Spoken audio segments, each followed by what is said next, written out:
Assalamualaikum warahmatullahi wabarakatuh. Saya Putri Sabrina, MPME 1D018069 akan mempresentasikan tentang modal perusahaan. Jenis-jenis modal. Yang pertama yaitu modal asing atau hutang, yaitu modal yang bersumber dari luar perusahaan yang sifatnya sementara. Modal ini merupakan hutang yang pada waktunya harus dikembalikan. Yang kedua yaitu modal sendiri, yaitu modal yang berasal dari pemilik perusahaan dan juga tertanam di dalam perusahaan untuk waktu yang tidak terbatas. Modal asing terdiri dari tiga, yaitu hutang jangka pendek, hutang jangka menengah, dan hutang jangka panjang. Modal sendiri terdiri dari tiga, yaitu modal saham, cadangan, dan laba ditahan.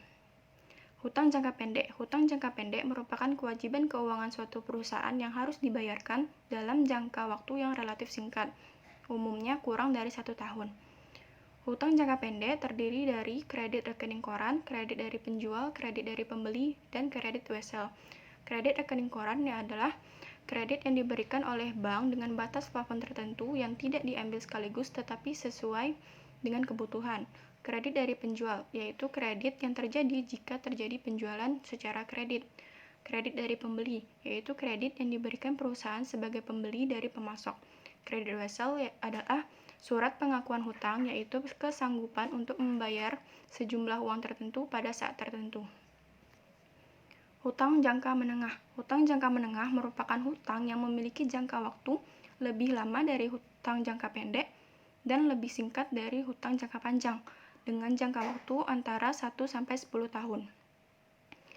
Hutang jangka menengah terdiri dari term loan dan leasing. Term loan adalah kredit usaha dengan umur lebih dari 1 tahun dan kurang dari 10 tahun. Jenis hutang ini dibayar kembali dengan angsuran tetap selama periode tertentu. Leasing adalah suatu kontrak antara pemilik aktiva yang biasa disebut leaser dengan pihak lain yang memanfaatkan aktiva tersebut untuk jangka waktu tertentu. Hutang jangka panjang. Hutang jangka panjang merupakan perjanjian yang menimbulkan kewajiban antara peminjam, dengan syarat antara peminjam dan kreditor bersepakat bahwa kreditor bersedia memberi pinjaman dalam jumlah tertentu dan peminjam bersedia membayar hutang secara periodik. Hutang jangka panjang terdiri dari pinjaman obligasi dan pinjaman hipotek.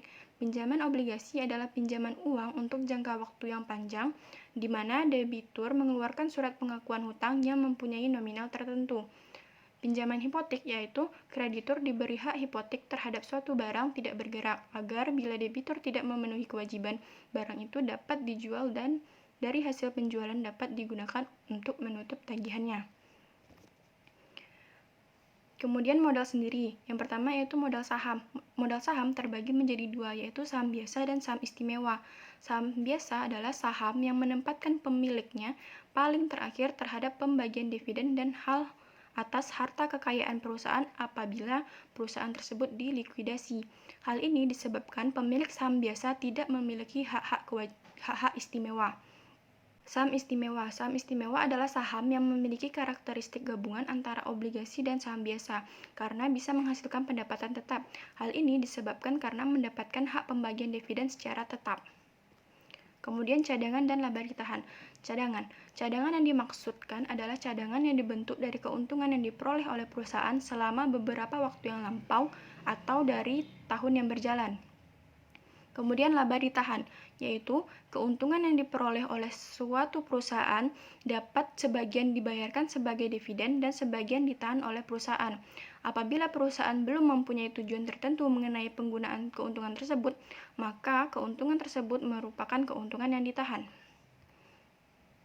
Kemudian sumber modal.